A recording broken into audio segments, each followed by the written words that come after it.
बेटा आप एक बार अपने सारे एग्जाम्स की क्रोनोलॉजी समझाओ, तैयारी करते करते कैसे कैसे रहता वो क्वालिफाई। बिल्कुल सर, मैं जैसे जब यहाँ आया था, जब तो मतलब एनवायरनमेंट सी 3-4 बच्चे 1-2 भैया मिले, वो सब ये कहते भाई 3-4 अटैम्प्ट लगेंगे, कम से कम मिनिमम लगेंगे, अपना पंचवर्षीय योजना तो है ही। ऐसे वो मैं आपके बैच में था और आपका मेरा जब तक कोई वो नहीं था, आपका जो वो चलता रहा ना कि तुम्हारा सीजीएल 18 है बस, सीजीएल 2018 पहला और आखिरी है, पहला और आखिरी है। सर आपकी इस चीज़ें ने इतना उकसा दिया कि मेरा हकीकत में सीजीएल 18 पहले अटैम्प्ट में मेरा वो क्लियर हुआ। मेरे एग्ज़ाम क्लियर हुए सर सीजीएल 2018, उसमें मुझे ऑडिटर पोस्ट मिली है। आप सभी को नमस्कार, एक ओंकार। दोस्तों आप में से बहुत सारे स्टूडेंट्स तैयारी कर रहे हैं, कुछ लोग तैयारी करने वाले हैं और कुछ तैयारी कर करके काफ़ी समय बिता चुके हैं। लेकिन जब तक कोई सफल अभ्यर्थी, जब तक कोई सक्सेसफुल कैंडिडेट हमें आकर इंस्पायर ना करे कि हमारी तैयारी के अंदर कौन कौन सी वो कमियां हैं, कौन कौन सी वो अच्छाइयां हैं और कौन कौन सी वो बुराइयां हैं जिसकी वजह से हम अपने सिलेक्शन से थोड़ा सा दूर हैं, जब तक आपके सामने कोई एक सफल अभ्यर्थी, कोई भी सक्सेसफुल कैंडिडेट आकर अपनी कहानी ना सुनाए, तब तक काहे की इंस्पिरेशन। यूट्यूब मोटिवेशन के लिए तो बहुत सारी बातें बताता है, बहुत सारे मोटिवेशनल स्पीकर्स हैं जो सिर्फ मोटिवेशन देने का ही काम करते हैं। और मैंने भी कुछ ही दिनों पहले एक बात अपने फेसबुक पर भी लिखी थी कि अगर मोटिवेशनल स्पीच से कुछ हो सकता तो सबसे ज़्यादा मोटिवेशन तो मोटिवेशनल स्पीकर के कैमरामैन को मिलती और अरबपति तो वो कैमरामैन होता है ना। लेकिन असली मोटिवेशन आती है जो उन हालातों से निकलकर अपने आप को सक्सेसफुल बना सके। मैं आपको आज एक ऐसे ही स्टूडेंट से मिलाना चाहूँगा जो लगातार कई सारे एग्जाम्स क्वालिफाई किया, और ये एग्जाम्स क्वालिफाई करने वाला बच्चा पढ़ता था, मेहनत करता था, आप ही की तरह से एक आम सा स्टूडेंट था, एक साधारण सा स्टूडेंट जो हर पीजी में पाया जाता है, जो हर किसी इंस्टीट्यूट की किसी भी लाइन में बैठा हुआ इस उम्मीद से तैयारी करता है कि मुझे सफल बनना है। एक ऐसा स्टूडेंट जिसने घर परिवार के दबाव को भी झेला, लेकिन वो फिर भी हर फिक्र को धुएं में उड़ाता चला गया और अपने आप को सफल बनाने के जज्बे के साथ बहुत सारे एग्जाम्स लगातार क्वालिफाई किए। मैं आज आपको एक ऐसे स्टूडेंट से मिलाना चाहूंगा जिसकी स्टोरी आप सुनेंगे तो आपको अपनी कमियां, अपनी ताकत और अपने सफल होने के फासले को कवर करना आ जाएगा। मिलते हैं आज दीपक से, जो अपनी कहानी सुनाएगा, क्या स्ट्रेटेजी उसने बनाई, तैयारी करने के लिए उसने कौन सी अप्रोच अपनाई, हमारा कहा हुआ उसके ऊपर कितना असर पड़ा, और उसने इस सोशल मीडिया के असर से अपने आप को कैसे बचाया। बेहद सारे खूबसूरत सवालों के साथ मुलाकात होगी आज एक नए बच्चे के साथ, एक ऐसे बच्चे के साथ जो आप ही की तरह से तैयारी करता रहा और अपने आप को सफल बनाने की इस स्ट्रगल को कैसे सक्सेसफुल बनाया। मुलाकात करते हैं दीपक के साथ। हेलो दीपक, कैसे हैं? नमस्ते सर। नमस्कार। तो अपने बारे में थोड़ा सा ब्रीफ सा इंट्रोडक्शन दीजिए, हमारे बच्चे आपको जानना चाहते हैं। मेरा नाम दीपक है, आपको तो पता ही है सर। आपने जब से देखा हुआ सर, मैं भटक रहा था ना जब कि क्या करना है क्या नहीं करना, कुछ समझ में नहीं आ रहा। क्लास आपके पास फिर मैंने लगाई, मैं ऑफलाइन बैच में था आपके। अच्छा, आप अपना ब्रीफ सा एक इंट्रोडक्शन देखिए, आप कौन से बैच में आए, आप मतलब पढ़ने हमारे साथ जुड़ने से पहले मतलब किसने आपको एक रोल मॉडल का नाम दिया कि उसे देखकर आपको लगा अरे मैं भी गवर्नमेंट जॉब पा सकता हूँ। कौन इंसान आपकी लाइफ में सबसे इम्पोर्टेंट, वो कहते हैं ना कि एक बहुत अच्छी कहावत आप लोगों ने सुनी होगी, first step is the hardest one. पहला कदम ही सबसे कठिन होता है। अगर आपने पहला कदम अपनी मंजिल की तरफ रख दिया तो आप निश्चित है अपनी मंजिल की तरफ पहुंच जाएंगे। तो पहला कदम आपके लिए बेहद मुश्किल होता है। तो पहला कदम उठाने के लिए आप किसने आपको मतलब प्रेरित किया? बिल्कुल सर एक हमारी सोसाइटी में भैया हैं, अंकित राणा नाम है उनका, 2016 बैच से सीएसएस है, सीएसएस में एएसओ है। अच्छा, सीएसएस में? हाँ, मिनिस्ट्री में। हाँ मिनिस्ट्री। हाँ, तो उनके पास गया था मैं कि मैंने कहा भैया अभी ग्रेजुएशन हुई है, 17 अगस्त के आसपास ग्रेजुएशन हुई थी, कि मैंने कहा भैया क्या करना चाहिए। उन्होंने बोला कि देख ले सीजीएल कर सकता है, क्योंकि ग्रेजुएशन तक मैं बहुत एवरेज बच्चा था, कुछ नहीं था, पढ़ाई लिखाई से इतना कुछ नाता भी नहीं था। हाँ, तो उन्होंने बोला कि ऐसे ऐसे मुखर्जी नगर चला जा, वहाँ पर एक बारी जाके देख तो ये पता चलेगा। कह रहा तू असलियत से वाकिफ़ हो जाएगा वहाँ जाकर कि कितने बच्चे तैयारी करते हैं। कह रहे अगर मैं ही तुझे यहाँ बोल दूँ कि ऐसे ऐसे हो जाएगा तो ऐसे ऐसे कुछ नहीं होता।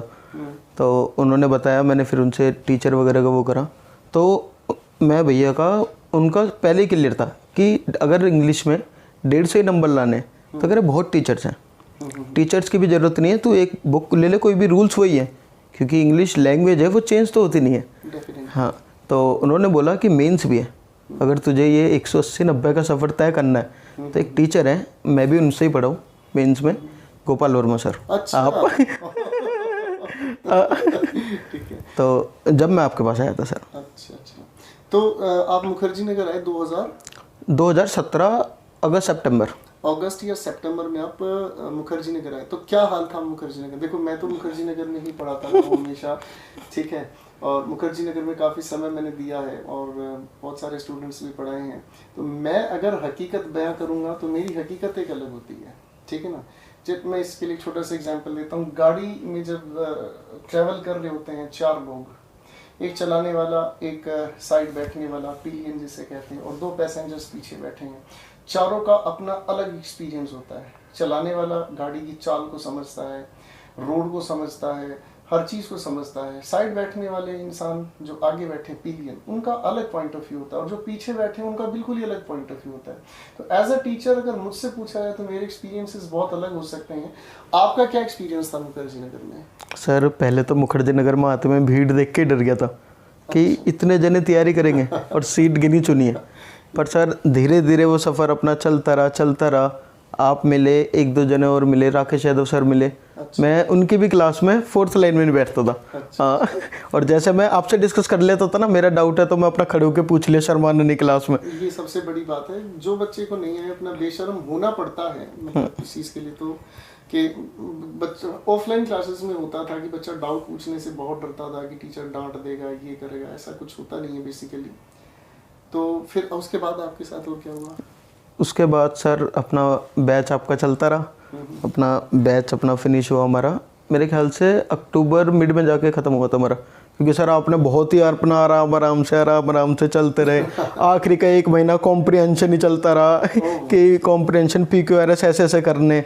आपकी एक आपने बताया था मेरे को PQRS की, मुझे आज भी याद है वो, मेरे ख्याल से PQRS का 2रा या 3रा होता।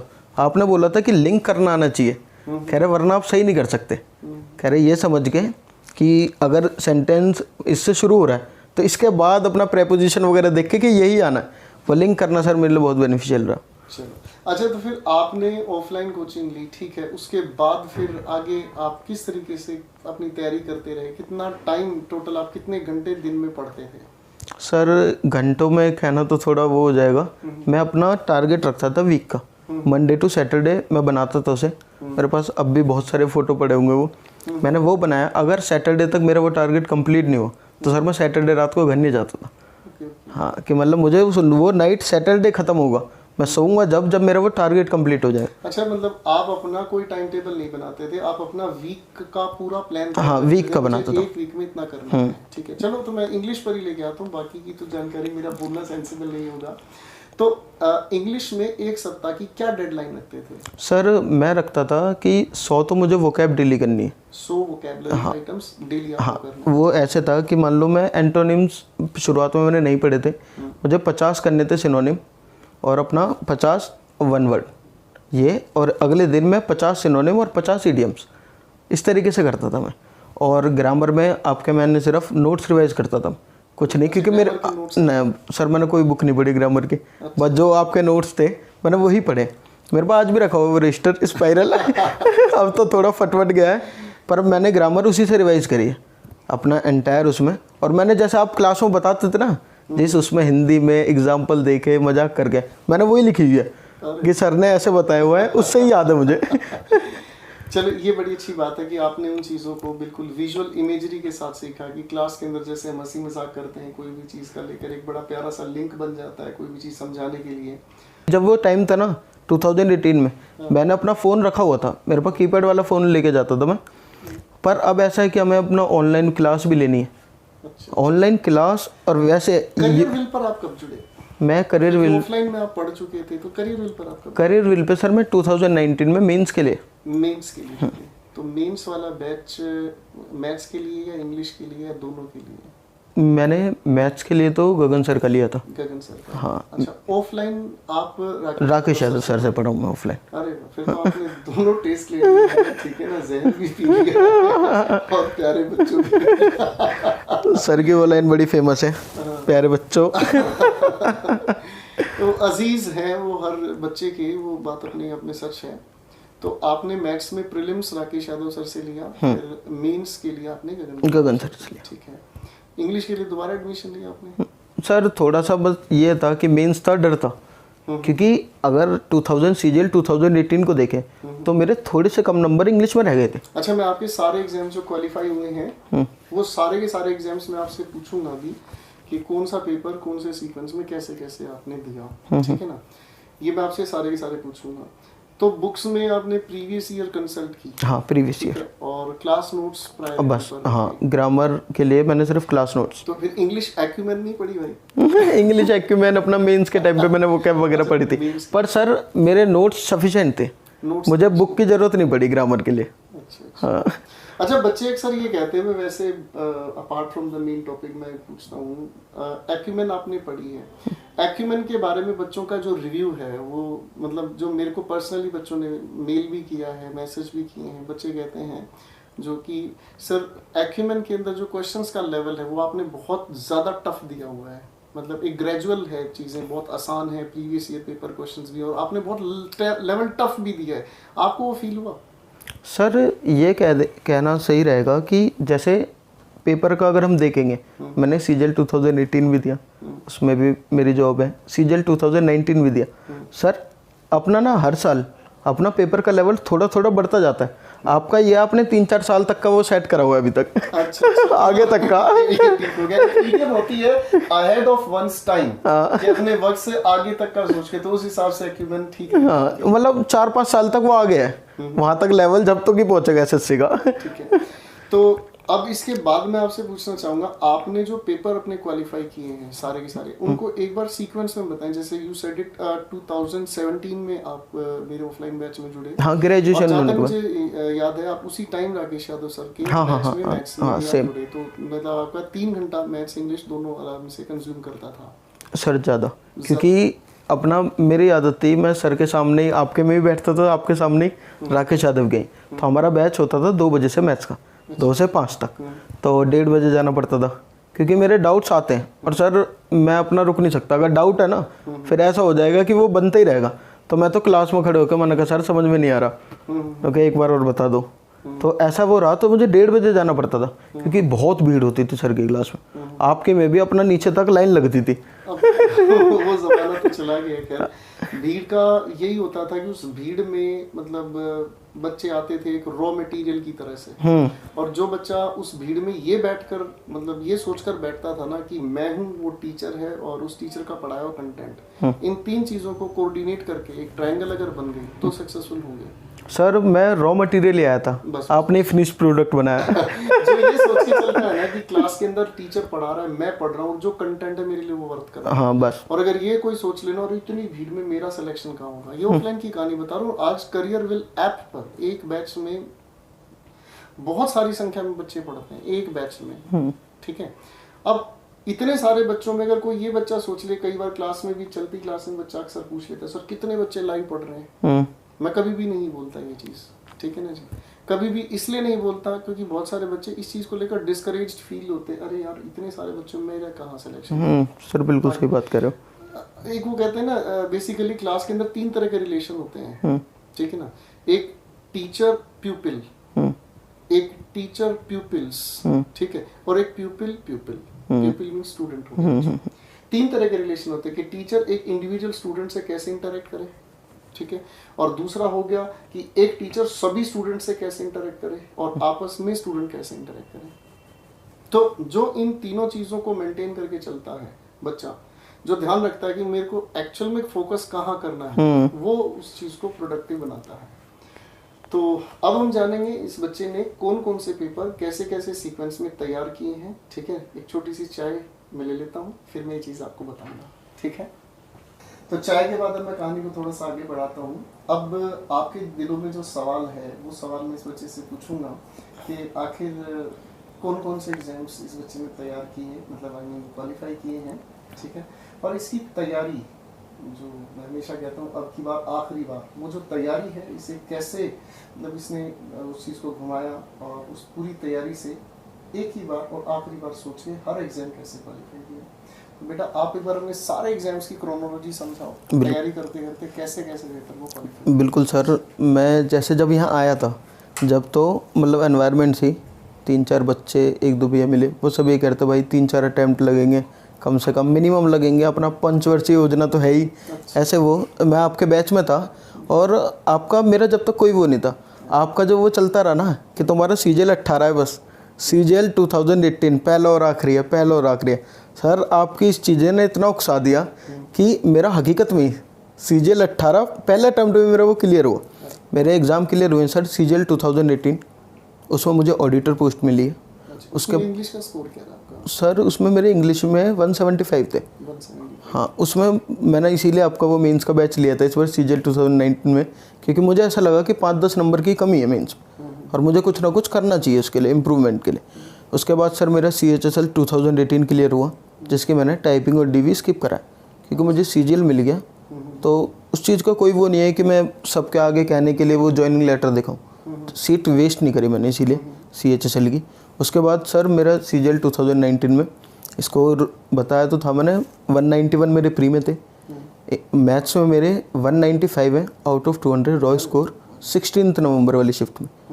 18 वाली में तो बहुत हो गए हैं, मेरे हार्ड शिफ्ट में है 195 और इंग्लिश में मेरे 187.5 है। 187.5। हाँ, एक काम करना बेटा, आप बताए तो रही हो आपके जो जो एग्जाम्स क्वालिफाई आपने की, हाँ की मार्क्स लिस्ट और रोल नंबर जरूर फ्लैश करना। हाँ सर प्लीज़ स्क्रीन पे ज़रूर दिखा देना, क्योंकि बच्चों को ऐसा नहीं लगना चाहिए।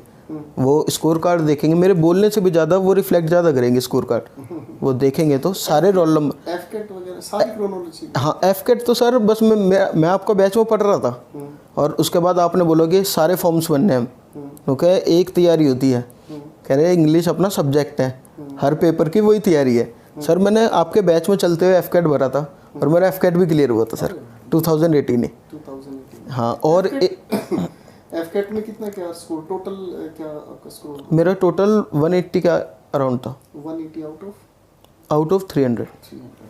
ठीक, मेरा वो फर्स्ट एग्ज़ाम था। अच्छा फर्स्ट एग्जाम था। हाँ, तो अभी लेटेस्ट में कौन सा एग्जाम क्वालिफाई हुआ आपका? CGL 2019। CGL 2019। तो ज्वाइनिंग कौन सी लेनी है? सर CGL 2019 की लूँगा क्योंकि मेरी UPSC की प्रिपरेशन चल रही है। अच्छा UPSC। हाँ, क्योंकि घर से ऐसा मेरे पास कोई प्रेशर नहीं है कि तुझे अपना नौकरी करनी है, अपना यही वो। तो मैंने अपने फादर से डिस्कस करा था कि मैंने कभी आगे पढ़ने का ऐसे बन रहा है, तो पापा ने बोला कि जैसे तुझे ठीक लग रहा है तो समझदार है, करता रहे। चलिए, तो बड़ा अच्छा सफ़र है। आपने एक साथ मेरे ख्याल से 4 एग्जाम्स या 5 एग्जाम। हाँ जी सर। आप एक और एग्जाम बता रहे थे स्टेट लेवल का, वो DSSS का था, दास ग्रेड 2। दास ग्रेड 2 का? हाँ जी, हाँ जी। वो कौन सा पेपर है, उसके बारे में थोड़ा सा बताएं। सर उसका मतलब वो निकली हुई तो 17 के आसपास की वैकेंसी थी। मैंने वो ग्रेजुएशन में अपीयरिंग में फॉर्म भर दिया था, जब तक नॉलेज कुछ नहीं थी, बट उसका पेपर 2019 में हुआ था। तो मेरा सर उसका प्री क्लियर हुआ, प्री में मेरे अराउंड 160 के अराउंड मार्क्स थे। ये सभी रोल नंबर्स? हाँ, वो रोल नंबर मैं अभी वो कर दूंगा, और ताकि बच्चे ऑथेंटिक इस चीज़ को समझें। हाँ, ठीक है ना। और मेंस में मेरे 188 है दास ग्रेड 2 में, बट सर अभी तक उसका DV हो चुका है हमारा ऑनलाइन, दास ग्रेड 2 का, अब तक उसका फाइनल रिजल्ट नहीं आया। DSSS भी थोड़ा आराम से काम करता हाँ। है, तो वो अच्छा है। वैसे दास ग्रेड 2 एक अच्छी पोस्ट निकालता है, बोलते हैं 5 साल में हम बहुत अच्छे रैंक पे जाएंगे। वो भी एक अपने आप में बहुत अच्छा चार्म है उस पोस्ट का। अच्छा, अब 2-4 सवाल अलग से लेके चल लेते हैं। किन किन चीज़ों को अवॉइड किया आपने पढ़ाई के वक्त? सर एक तो सोशल मीडिया। सोशल मीडिया को जस्टिफाई करें। सोशल मीडिया मीन्स फेसबुक है, इंस्टाग्राम है? Sir Facebook, Insta, YouTube. Facebook, Instagram, YouTube. तो चलो, क्योंकि इंस्टाग्राम तो समझ में आता है, यूट्यूब का क्या चक्कर है? सर एक बारी बस आप यूट्यूब खोल लो, आप 3-4 घंटे आपको पता भी नहीं चलेगा कहाँ गए। आप अगर कुछ पे कुछ काम का भी पढ़ रहे हो ना, मान लो मैंने आपके भी सेशन मिस करे जो यूट्यूब पे आते थे। मिस किए हैं? हाँ, मतलब मैंने देखे नहीं वो। क्योंकि जे का बोल रहे भैया मतलब सर आपके वो मैंने देखे नहीं इसलिए, क्योंकि अगर मैं मतलब वो चीज़ भी देखने बैठ गया ना और उसके बाद नीचे फीड में कुछ ना कुछ आता जाएगा चलता जाएगा, और सर 3-4 घंटे का पता नहीं चलता कहाँ गए, क्योंकि मुझे पता था। इस बात को ऐसे ही पूछ लेता हूँ, यूट्यूब से जो बच्चे पढ़ने का काम करते हैं वो बच्चों के लिए बेनिफिशियल है या मतलब नेगेटिव है? सर मेरा पर्सनल ओपिनियन तो ये रहेगा कि नेगेटिव है। नेगेटिव हाँ, क्योंकि उससे हमें उतना मिल नहीं रहा जितना हम टाइम वेस्ट कर रहे हैं। मैं अगर मान लो कोई भी है 10 क्वेश्चन यूट्यूब पे करवाने में 1 घंटा लगता है, एक बार ही 10 क्वेश्चन खुद से करके देखना, पेपर में सिर्फ उसके लिए 30 सेकंड मिलते हैं, 3 मिनट के काम को हम 1 घंटे में कर रहे हैं, तो वो टाइम वेस्ट ज़्यादा है मेरे अकॉर्डिंग। तो यूट्यूब का आपके हिसाब से पर्सनल ओपिनियन है कि यूट्यूब बच्चे का डिस्ट्रैक्शन का जरिया ज़्यादा, डिस्ट्रैक्शन का ज़्यादा। अगर मैं चलो यूट्यूब की बात करूं, जैसे यूट्यूब पे एक्चुअल में बच्चे को क्या ढूंढना चाहिए? एक्चुअल में अगर ढूंढना है तो उसे पर्टिकुलर चीज़ें देखनी चाहिए कि इंग्लिश में उसका कोई वो है, पर्टिकुलर टॉपिक है, कोई डाउट है, वो सर्च करा बंद कर दिया। करंट अफेयर्स में कुछ देखना पर्टिकुलर, मैं करंट अफेयर में भी वो प्रेफर करता था, या तो किसी टीचर का कोई वो है मैंने कोर्स ले रखा है, या फिर मैं मैगजीन्स वगैरह प्रेफर करता था।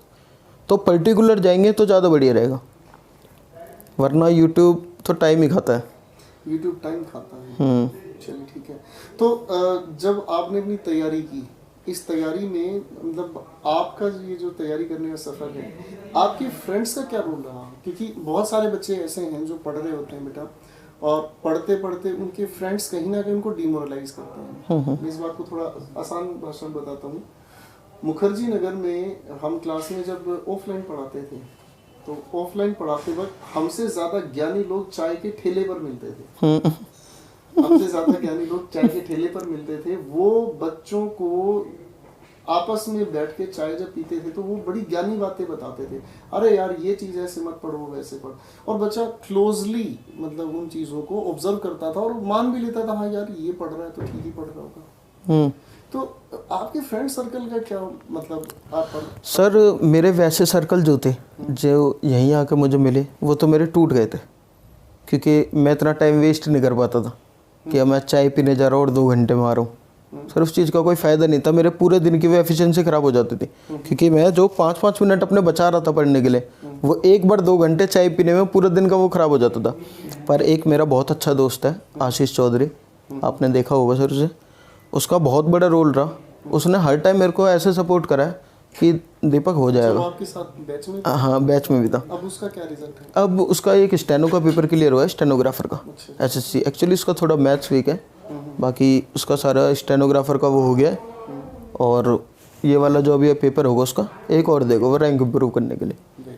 और आशीष का लाइफ में मेरी इतना सपोर्ट रहा है कि उसने, उसका पेपर नहीं हुआ था पर उसने मुझे इतना सपोर्ट करा कि दीपक हो जाएगा, दीपक पढ़ता रहे। ऐसा भी टाइम हुआ है सर कि मैं सुबह 5:30 बजे लाइब्रेरी आ गया और 9:30 बजे वो मेरे घर से मेरा खाना ला रहा है, और रात को भी वो खाना खिलवा के मैंने ये बोल दिया, मैंने कहा भाई मैं तो लेट आऊँगा, तो वो अपना मेट्रो से जा रहा है, मैं रात को 12:30-1 बजे पहुँच रहा हूँ। एक भैया और हैं शैलेश भैया, अभी वो करंटली उन्हें 18 वाले में इनकम टैक्स इंस्पेक्टर मिली है, तो उनका भी बहुत सपोर्ट रहा है। उनसे मैं यहीं मिला था आके, उन्होंने तो बस बिल्कुल बड़े भाई की तरह ना, मैं जैसे पापा समझाते ना मुझे, एज भी है उनकी मेरे से 15 साल बड़े, और दिल से इतनी इज्जत है, उन्होंने बिल्कुल मुझे जैसे मेरे पापा समझाते हैं ऐसा हाथ रखा है मेरे कंधे पे।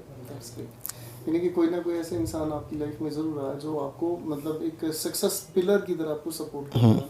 वैसे मेरा मानना ये है, जो व्हाट आई हैव सीन, कि जब आप सक्सेसफुल होते हैं तो बहुत सारे दोस्त आपको छोड़ देते हैं और बहुत सारे दोस्तों को आप छोड़ देते हैं। कॉन्ट्राडिक्टरी है ये, ऑक्सीमोरन है अपने आप में। और कैसे कि जब आप सक्सेसफुल होते हैं तो बहुत सारे दोस्त आपको छोड़कर चले जाते हैं, वो अपने बीच एक गैप बना लेते हैं कि भैया सक्सेसफुल हो गया है तो हमसे कहाँ बात करेगा। सही बात है, अब हमसे क्यों मिलेगा, वो आपको अपने आप छोड़ देते हैं। फिर उनकी इसी बिहेवियर की वजह से कुछ जगह आप भी डिस्टेंस मेंटेन करते हैं। तो सवाल घूमकर यहाँ आता है कि सक्सेसफुल होना, डेफिनेटली आपने स्ट्रगल किया, आप सक्सेसफुल हुए। हमारा रोल तो इतना है, करियर विल का रोल तो आपकी लाइफ में इतना है कि हमने आपको सही तरीके से गाइड किया, आपने उस चीज़ को शिद्दत से अपनाया, फॉलो किया और आगे आप बढ़ गए। बहुत सारे बच्चे हैं जो नहीं सुनना चाहते, नहीं समझना चाहते, वो अपना गाना गाते रहते हैं चलती क्लास में। ऑनलाइन क्लासेस में भी ऐसा ही होता है कि वो अपने कमेंट्स में अपने गाना गाते हैं और वो उस बात को समझने का मज़ा नहीं उठा पाते हैं। मज़ा मैं इसलिए कहूँगा कि जब आपकी चीज़ें लेवल बाय लेवल चीज़ें जुड़ती चली जाती हैं तो बड़ा मज़ा आता है। हाँ जी सर। और यार पिछली क्लास में ये बताया था, अच्छा ये वजह थी, ओह मज़ा आ गया। अब इससे आगे जैसे कि आप कोई फिल्म देखते हैं ना, कोई भी एक, तो फिल्म के अंदर जैसे layer by layer secret reveal होते हैं, वो चीज़ का जो मज़ा है वो नहीं समझ पाते हैं। और बहुत सारे जो दोस्त हैं वो खींचते हैं, यार नहीं समझ में आ रहा मुझे, तो आपको लगता है कि इसको समझ नहीं आ रहा तो शायद मुझे भी समझ नहीं आ रहा। हाँ सर। तो ऐसा माहौल आपकी लाइफ में दोस्तों ने नहीं बनाया? सर नहीं, ज़्यादा ऐसा कुछ नहीं। एक दो जने मिले थे ऐसे ही लाइब्रेरी में बाहर, पर सर उनसे मैंने पहले डिस्टेंस मेंटेन कर लिया था।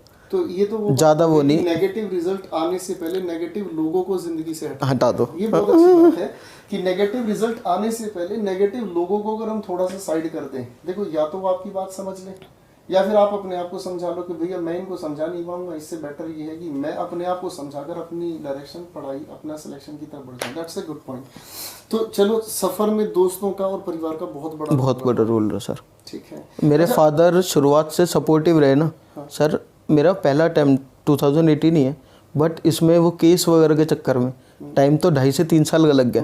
पर घर वालों ने, मेरे फादर ने अब तक भी मुझे ये नहीं बोला नुको भाई तू क्या कर रहा है, क्या नहीं कर रहा, कब तक तुझे ही पैसे देंगे। सर मेरे घर वालों ने कंटिन्यू मुझे 15,000 रुपये भेजते रहे वो, और अब भी नहीं पूछते। अब भी उन्होंने ये बोला तो अपना यूपीएससी का पढ़ता रहे, अगर ज्वाइनिंग अपना एक्सटेंशन ले ले या बाद में वो कर ले। मेरे फादर ने शुरुआत से ही बहुत सपोर्ट करा मेरे को। अच्छा, आप ऑफलाइन भी पढ़े हैं और ऑनलाइन भी पढ़े हैं, ठीक है ना? ऑफलाइन आपने मेरा बैच और राकेश यादव सर का बैच लिया ऑफलाइन में, ऑनलाइन में आपने मेरा बैच दोबारा लिया और गगन सर का क्लास लिया, ठीक है। अब सवाल ये उठता है कि अगर मैं सीधा चॉइस आपको दूं, ऑनलाइन या ऑफलाइन, आप किसे प्रेफर करेंगे? ऑफलाइन। ऑफलाइन को तो क्योंकि सर मैं खुल के आपसे, क्योंकि मेरी चीज़ें इंप्रूव हुई हैं वहाँ आपकी क्लास में, राकेश यादव सर की क्लास में, क्योंकि बैठ के मुझे नहीं आ रहा तो मैं खड़ा हो गया सीट पे। अच्छा, फिर जब ऑनलाइन करियर विल पर आपने हमारी क्लासेस ली, ठीक है, तो करियर विल क्लास में एक्चुअली क्या फ़र्क नहीं महसूस हुआ कि कंटेंट एलेबोरेशन बहुत ज़्यादा हो जाता है, कंटेंट भी ज़्यादा हो जाता है ऑनलाइन क्लासेस में, और अगर आप अपने मन से तैयार हैं तो बहुत कुछ सीखने को मिलता है। हाँ, अगर सर आप में सेल्फ डिसिप्लिन है तो ऑनलाइन बेस्ट है आपके लिए, क्योंकि वो आने जाने का सफ़र बहुत चीज़ें बच जाती हैं। जैसा मैंने अभी, हमें भी महसूस होता है जब हम पढ़ा रहे होते हैं तो हमें भी ये चीज़ महसूस होती है कि जैसे ऑफलाइन क्लास में अगर मैं आपको कोई कहानी समझा रहा हूँ, फॉर एग्जांपल मैं आपको कोई भी टॉपिक समझा रहा हूँ, 1.5 घंटे की क्लास हुआ करती थी ऑफलाइन में, तो लगातार जब मैं आपकी क्लास में आपको पढ़ा रहा हूँ तो आपने सुन लिया, समझ लिया, दैट्स गुड। नहीं सुना, नहीं समझा, आप दोबारा पूछें या ना पूछें, वो एक इम्प्रोबेबल सिचुएशन है। आप वो चीज़ दोबारा मुझसे पूछें आउट ऑफ मतलब मन में ये आता है कि यार छोड़ना, कोई बात नहीं, तू दोस्त से पूछ लेंगे, दोस्त को भी ना समझ में आए तो बोलो तारा। लेकिन ऑनलाइन में एक ये हमेशा आप बैक एंड पर तैयार रहते हैं, नहीं समझ आया तो वीडियो आपके पास स्किप करके दोबारा से कर सकते हैं। सर ये दोनों अपना मतलब अगर हम टाइम के हिसाब से देखें तो ऑनलाइन ही फ्यूचर है। ऑनलाइन ही फ्यूचर है, सब चीज़ें ऑनलाइन होती ही जा रही हैं। हमारा तो 10 ग्रेड 2 का डीवी भी ऑनलाइन हुआ है। नहीं आएगा ही आगे ऑनलाइन। एक्चुअली में जैसा आप जानते हैं 3rd वेव की न्यूज़ आ रही है और साउथ की तरफ बहुत सारे ऐसे जीका वायरस भी सुना है। आज मैं पढ़ रहा था सुबह, चाइना में भी कोई मंकी वायरस। हाँ सर। तो एपिडेमिक्स तो चलते ही रहेंगे। जैसे भी कुछ दिनों पहले किसी सीएम ने ये बात कहा था कि हमें कोरोना के साथ रहकर ही अपनी ज़िंदगी आगे बढ़ानी। कोई बच्चा ये सोच ले कि जी एग्जाम्स नहीं होंगे, ये नहीं होगा, सब सारे एग्जाम्स अगस्त सितंबर में लाइनअप हैं, सारे एग्जाम्स होंगे, सारे एग्जाम्स में थोड़ा बहुत बदलाव हो जाएगा, सारी चीज़ें एज यूजुअल ही चलेंगी। मन को समझाना ही पड़ेगा कि उस प्रोसेस को हमें अपनाना पड़ेगा कि जो ऑफलाइन की भीड़, हम भी ऑफलाइन की भीड़ को हमेशा याद करेंगे, वो हमारे जीवन का बेसिकली एक रिवोल्यूशनरी टाइम था। यस सर, ठीक है ना जी। एक टीचर की मन में हमेशा ही रहता है कि वो बहुत लार्ज ऑडियंस को वो पढ़ाए, बहुत सारे बच्चे पढ़े, और हमारे हॉल ऊपर से नीचे 5-5 हॉल भरे होते थे, पढ़ाते थे, बड़ा अच्छा लगता था। लेकिन आज के समय में पेरेंट्स, बच्चे जागरूक हैं, बाहर नहीं भेजना चाहते, एपिडेमिक सिचुएशन है, किसी भी सिचुएशन में कौन बीमार हो जाए, किसको प्रॉब्लम हो जाए, अपने घर बैठे घर का खाना, हाइजीनिक खाना, और एक अच्छे से टाइम पर आप बैठे हैं, मोबाइल स्क्रीन पर देख रहे हैं, क्लास पढ़ रहे हैं, नोट्स बना रहे हैं, डाउट आ रहा है दोबारा देख लिया, फिर पढ़ लिया, तो मुझे लगता है कंपैटिबिलिटी ऑनलाइन ज़्यादा बेटर है। सर सबसे बड़ा चैलेंज तो ऑफलाइन क्लास में यहाँ के खाने का है, क्योंकि ऑफलाइन यहाँ होगी सर, मैंने 1-1.25 साल टिफ़िन खाया होगा सर, खाना अच्छा नहीं मिलता। मतलब घर पे रह के ये बहुत बड़ा वो है, अगर आप अच्छा खाओगे तो आपकी हेल्थ ठीक रहेगी, तो आपका दिमाग भी उतना ही चलेगा। सर उल्टा सीधा खाना टिफ़िन में सर कैसा खाना मिलता है आप बखूबी जानते हो। बिल्कुल, हमने भी कई बार मजबूरन खाया है कि लगातार क्लास होती थी, किसी दिन घर से खाना नहीं मिलता था तो मजबूरन मंगवा के खाया है, और at the cost of your health, mind my words, at the cost of your health, अपने शरीर की कीमत अदा करके आप ऐसा कुछ खा लें। मैं इस सवाल को बदल के पूछता हूँ, अगर मैं आपके जैसा कोई भी कैंडिडेट बैठा, मैं अगर उसको कहूँ कि बेटा तुम एक काम करो, तुम अपनी दोनों किडनियां मुझे दे दो और मैं तुम्हें एक IAS ऑफिसर बना देता हूँ, तो कोई भी बच्चा इस बात के लिए एग्री नहीं होगा। यस सर, बिल्कुल। आप अपने शरीर के साथ खिलवाड़ करके एक ऑफलाइन कोचिंग में बैठे हो, किसी भी स्थिति में जिसमें आज के समय में आप जानते हैं पेंडेमिक सिचुएशन है, आप उस सिचुएशन में अपनी कॉस्ट के भैया कुछ भी हो जाए मैं तो ऐसे ही पढ़ूंगा, तो वो चीज़ मुझे नहीं लगता उसमें कोई समझदारी है। सिचुएशन बिगड़ी हुई है, आप अपनी जान की कीमत पर कोई तैयारी ना करें, करियर विल ज़्यादा अच्छा ऑप्शन है बच्चों के यस सर, आपके हिसाब से देखें तो बेस्ट ऑप्शन है ऑनलाइन। आपकी लाइफ में कौन रोल मॉडल मतलब है? टीचर में राकेश यादव सर। टीचर में राकेश यादव सर, अच्छा कोई खास बात? चलो राकेश यादव सर का नाम है तो क्या खास बात इंस्पायर करती है उनकी? उनका बस पढ़ाने से पहले एक ये वो बनाए रखना कि सब हो जाएगा प्यारे बच्चों कि अपना हो जाएगा। उनका जो पॉजिटिव एटीट्यूड है ना वो इंस्पायर करता है मेरे को। अच्छा, मैं अब तक भी उनका अगर कुछ आता है ना तो मैं अब तक भी वो यूट्यूब पे देखता हूँ। अच्छा, और उनके बिल्कुल देसी हिसाब में बताना, उनका हरामखोर करना कुछ नहीं है। ये बड़ी अच्छी बात है कि जो टीचर दिखावा करके कोई चीज़ पढ़ाए, ये मेरे शब्द हैं, जैसे मुझे बोलना तो नहीं चाहिए, लेकिन जो दिखावा करके किसी चीज़ को पढ़ाए या दिखावा करके किसी चीज़ को अच्छा बनाने की कोशिश करें, मुझे नहीं लगता वो दिखावा ज़्यादा समय तक टिकता है। बिल्कुल सही बात है सर, दिखावा नहीं टिकता। मैं एक साधारण सा टीचर हूँ और साधारण सा लाइफस्टाइल है, और जो है तो है, उसमें दिखावे के शायद एलिमेंट्स अगर डालेंगे तो वो हकीकत से दूर चला जाता है। तो रोल मॉडल रहे हैं आपके राकेश यादव सर। हाँ गुरुजी आप ऊपर, क्योंकि रॉ मटेरियल से फिनिश प्रोडक्ट बनाया आपने। देखो मैं तो चलो ठीक है, मैं आपके साथ बैठ के बात कर रहा हूँ तो लाजमी है आप मेरा नाम लोगे। नहीं सर, आपको वो टाइम भी याद होगा, मेरी लाइब्रेरी के नीचे ही आपको हॉल था और मैं कई बार किताब लेके आपके पास आ जाता था कि सर ऐसे ऐसे हो रहा है, अपना एक बार ही बता दो। आपसे तो मैं बहुत बार मिला हूँ सर, मैं क्लास के बाद भी आपके टच में मैं कंटिन्यू रहा हूँ। और मैं आपके पास सारे रिजल्ट प्री के बाद आया कि सर जी मेंस के लिए कैसे करना है, मेंस के बाद मैं आपके लिए डिस्क्रिप्टिव में आया था जब अंदर, मैंने कहा गुरुजी बस एक और रह रहा है। तो कामयाबी के सफ़र की बहुत बहुत आपको बधाई हो। धन्यवाद सर। और मैं चाहूँगा कि हर कोई बच्चा अपनी मेहनत को पहचाने और एक सटीक तैयारी के तरीके को अपनाए। बच्चों का आजकल बड़ा क्रेज़ है कि अधिकतर सक्सेसफुल कैंडिडेट्स की यूट्यूब पर भी मैं देखता हूँ, तो यूट्यूब पर बच्चे सर्च करते हैं और किसी का भी आ जाए कि मैंने CGL क्वालिफाई कैसे किया, तो उसमें दुनिया भर का बच्चा है, मतलब जो उसके व्यूज़ भी बहुत अच्छे देखने को मिलते हैं। तो क्या ये बेनिफिशियल है कि हम किसी की भी वीडियो देखें या किसी की भी स्ट्रेटजी को फॉलो करें? तो बिल्कुल बेनिफिशियल नहीं। क्यों सर? उसने जो करा वो अपने अकॉर्डिंग करा है, जैसे उसे शूट करता था, उसकी वीकनेस अलग थी, उसके स्ट्रॉन्ग पॉइंट अलग थे, और ये बच्चे जो बच्चे वेरी करेगा, मतलब स्टूडेंट टू स्टूडेंट वेरी करेगी ये चीज़। मान लो मुझे पता था मेरे मैथ इंग्लिश स्ट्रॉन्ग है, मेरी GS वीक है, कोई ऐसा भी बच्चा हो सकता है जिसकी GS स्ट्रॉन्ग हो और मैथ वीक हो। अब मैं तो अपना मैथ पे इतना वो नहीं दिया क्योंकि मुझे पता था कि मेरा मैथ अपना अच्छा है, स्ट्रॉन्ग पॉइंट है, मैंने GS पे काम करा। अब मेरी बात सुन के जिसकी GS स्ट्रॉन्ग है वही GS पढ़े जा रहा है, उस चीज़ का कोई फ़ायदा नहीं होगा ना। तो ये पर्सन टू पर्सन वेरी करेगा, और ऐसे मुझे नहीं लगता कि अपना दिन में अपना तुम 10 यही वीडियो देख रहे हो टॉपर की, सिलेक्टेड कैंडिडेट की, तो उस चीज़ का कोई वो नहीं होगा। उसे छोड़ के अपना जो तुमने बनाया है पढ़ना जो है उसे पढ़ लो तो ज़्यादा बेनिफिशियल रहेगा। अच्छा एक चीज़ और है और सर एक पॉइंट और बोलूँगा मैं, कंसिस्टेंसी, क्या होता है सर, अगर हमें 15-20 दिन पढ़ना हो ना तो हर बच्चा 15 घंटे पढ़ लेगा। मेन चीज़ ये है हमें 1-1.5 साल तक लगातार उसमें कंसिस्टेंट रहना है। बस किसी भी बच्चे के लिए अगर कोई बच्चा 1.5 साल तक अपना कंसिस्टेंट है ना पढ़ाई में, वो चाहे कितना भी कर रहा है, वो 3 घंटे भी पढ़ रहा है, 4 घंटे भी पढ़ रहा है, पर वो लगातार पढ़ रहा है, तो सर वो सिलेक्ट हो जाएगा। अच्छा, एक चीज़ और है, बच्चे जो हैं वो कहीं ना कहीं मोटिवेशन को ढूंढते हैं कि मोटिवेशनल वीडियो देखने से है कि भाई ये कहानी सुन लो, तुम्हारे लिए बहुत ज़रूरी है, भाई नींद नहीं आ रही हो तो ये कहानी सुन लो, ये कहानी देख लो, ये गाना सुन लो, ये कर लो, वो कर लो। क्या वो चीज़ें हैं प्रैक्टिकल कहीं ना कहीं? सर ये सब बेकार की बात है मोटिवेशन का। मोटिवेशन चाहिए अपना माँ बाप का चेहरा देख लो, उससे बड़ी कोई वो नहीं है, उनके लिए ही करना है जो भी करना है। तो सर मुझे नहीं लगता सर ये मोटिवेशन देखने तो कुछ भी होगा। देख लो पूरे दिन मोटिवेशन ही देखते रहो, लाखों मोटिवेशन स्पीकर मिल जाएंगे यूट्यूब पे, जिनका कुछ वो नहीं है। कुछ तो ऐसे हैं जिनका सही में अपना कोई स्टैंड भी नहीं है, वो सिर्फ मोटिवेट ही कर रहे हैं।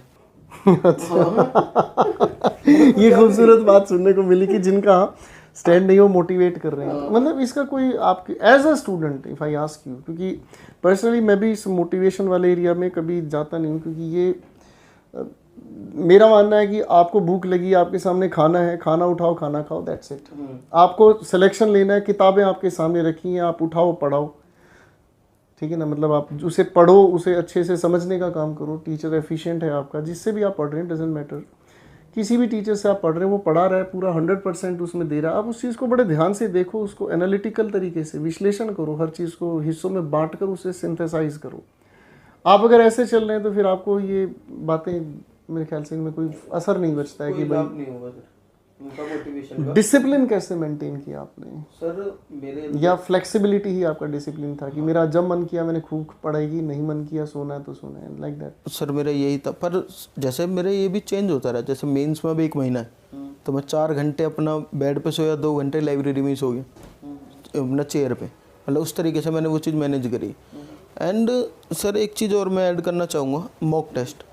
मैं उसको बताना भूल गया था, हमें मॉक टेस्ट ज़रूर देने रेगुलर, क्योंकि सर ऐसा होता है कि आपने पढ़ लिया ना, मुझे भी ऐसे लगता था कि हाँ भाई अब तो आ गया, सब आ गया, पर वो एक्चुअली पता जब चलता है जब हम टेस्ट देते हैं ना, मॉक देते हैं। नहीं, एक्चुअल में साइकोलॉजी इसका बड़ा अच्छा जवाब देती है। आप किसी भी चीज़ को पहली बार अगर समझ रहे हैं, पहली बार अगर किसी चीज़ को पढ़ रहे हैं, तो साइकोलॉजी का ये मानना है कि वो पहली बार पढ़ते ही आपको 7 से 8 घंटे तक याद रह जाती है, लेकिन उसके बाद वो 8 घंटे के बाद आपका जो है धीरे धीरे आपके out of sight out of mind होना शुरू हो जाती है, ठीक है ना। धीरे धीरे वो आपके दिमाग से हटनी शुरू हो जाती है। आप अगर उसको फिर से उसी शिद्दत से रिवाइज कर लेते हो तो वो परसेंटेज ऑफ एक्विजिशन जो आपने लर्न किया अच्छे से, वो परसेंटेज आपकी इंक्रीज होती है। आपका वो मेमोराइजेशन जो वो इम्प्रूव होता है, आप उसमें ग्रोथ पा सकते हैं।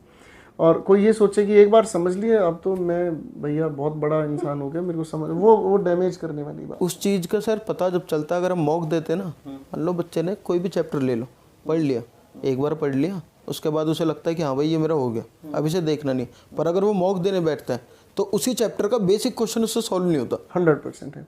अच्छा, एक आखिरी सवाल, काफ़ी लंबी बात हो गई हमारी वैसे तो, अब एक आखिरी सवाल है मेरा। साइकोलॉजिकल प्रेशर आपके ऊपर आया होगा जब तैयारी कर रहे थे, तो साइकोलॉजिकल प्रेशर कई तरह का हो सकता है। जैसे लाइब्रेरी में बैठे हैं तो सैकड़ों बच्चे आसपास हैं, बाहर निकल रहे थे, कभी ऑफलाइन की मैं बात कर रहा हूँ, बाहर निकल रहे हैं तो बाहर निकलने के बाद बहुत सारे स्टूडेंट्स मुखर्जी नगर में। अब करियर विल पर भी आप हमसे पढ़ें तो करियर विल पर भी टीचर क्लास में पढ़ाते वक्त अपनी क्लास की स्ट्रेंथ बताता है या किसी बच्चे के डाउट को एक्सप्लेन करता है। तो एक साइकोलॉजिकल जो प्रेशर आपके ऊपर बना, उसको कैसे इनकाउंटर किया जाए? सर मैंने तो सिर्फ ना ये हर एक, ये जो आप प्रेशर कह रहे हो साइकोलॉजिकल, ये हर स्टूडेंट के ऊपर बनता है अगर देखेंगे तो। इसी की वजह से बच्चा एक एग्जिट ढूंढता है, वो सोचता है कि मेरे ऊपर प्रेशर बन रहा है, मुझे कोई मोटिवेट करे, मैं मोटिवेशनल स्पीकर की तरफ बढ़ जाऊं, मैं किसी साइकेट्रिस्ट की तरफ चला जाऊं, मैं किसी की पोएम सुन लूं, मैं किसी की स्टोरी सुन लूं और मेरे अंदर एक बाहुबली जाग जाए। मतलब वो जो साइकोलॉजिकल प्रेशर है, मैं हमेशा सीधी और सटीक बात कहना पसंद करता हूँ। वो सीधी सटीक बात ये है कि आपके ऊपर साइकोलॉजिकल प्रेशर बनता है, चाहे आपके ऊपर एक रिस्पॉन्सिबिलिटीज़ का एक प्रेशर बना दिया जाता है घर परिवार से कि इतना समय हो गया तैयारी करते हुए, तभी तक ये सिलेक्शन, तो वो कहीं ना कहीं जो साइकोलॉजिकल प्रेशर आपके ऊपर होता है, उसको एनकाउंटर कैसे किया? सर मैंने तो अपना ये देख के 1 महीने में जो मेरे को बन रहा था, मैंने तो ये सोच लिया था कि मैंने कहा एक ही सीट चाहिए। अब मिनिमम 5,000 तो वैकेंसी है, एक ही तो चाहिए। और बच्चे सर सिलेक्ट हो रहे थे, ऐसा नहीं था। मैंने कहा जो मेहनत कर रहा है वो तो सिलेक्ट हो ही रहा है। चाहे वैकेंसी कम भी आ रही है, भीड़ भी आ रही है, बहुत बच्चे तैयारी भी कर रहे हैं, पर जो सही में अपना डेडिकेटेडली पढ़ रहा है डिसिप्लिन से और अपने अंदर से अपना ईमानदार है, अपने लिए ईमानदार है, तो सर उसका तो सिलेक्शन हो ही रहा है। सर मैं तो बस यही चीज़ देखता था। मैंने कहा कोई ना कोई नौकरी तो ले ही रहा है, मैं नहीं लूँगा तो कोई और लेगा, मैं मेहनत नहीं करूँगा तो कोई और लेगा। तो सर मैंने उसे ऐसे इनकाउंटर करा। बहुत बहुत अच्छी बात है। तो ये एक छोटा सा जो हमारा डिस्कशन हुआ है काफ़ी अच्छा हुआ। और सिलेक्शन पाना आसान भी हो सकता है, ठीक है ना, और सिलेक्शन पाना मुश्किल भी हो सकता है। डिपेंड करता है आप अपने डायमेंशंस कैसे फिक्स करते हैं, सबसे पहली बात तो। और 2 सवाल शब्दों के हेर फेर हैं, 2 सवाल अपने आप से पूछ लीजिएगा। एक सवाल ये क्या फ़र्क पड़ता है, ठीक है जी, और दूसरा सवाल फ़र्क क्या पड़ता है। दोनों सवाल अपने आप से पूछें, दोनों सवालों के जवाब के बीच आप खड़े हैं। क्या फ़र्क पड़ता है तो आप इग्नोर कर सकते हैं, क्या फ़र्क पड़ता है, ठीक है। और फ़र्क क्या पड़ता है, अगर आप इस बात का विश्लेषण करेंगे, एनालिसिस करेंगे, तो आपको अपने आप से ही एक मोटिवेशन मिलेगा। और दीपक की तरह से आप भी बहुत सारे एग्ज़ाम्स क्वालिफाई कर सकते हैं। जीवन में अब की बार आखिरी बार का फॉर्मूला अपनाएं, तैयारी करें, एक बार करें और जी जान से करें। आपके जितने प्रयत्न, आपकी जितने एफर्ट्स सच्चे मन से होंगे, सिलेक्शन पाना उतना आसान होगा।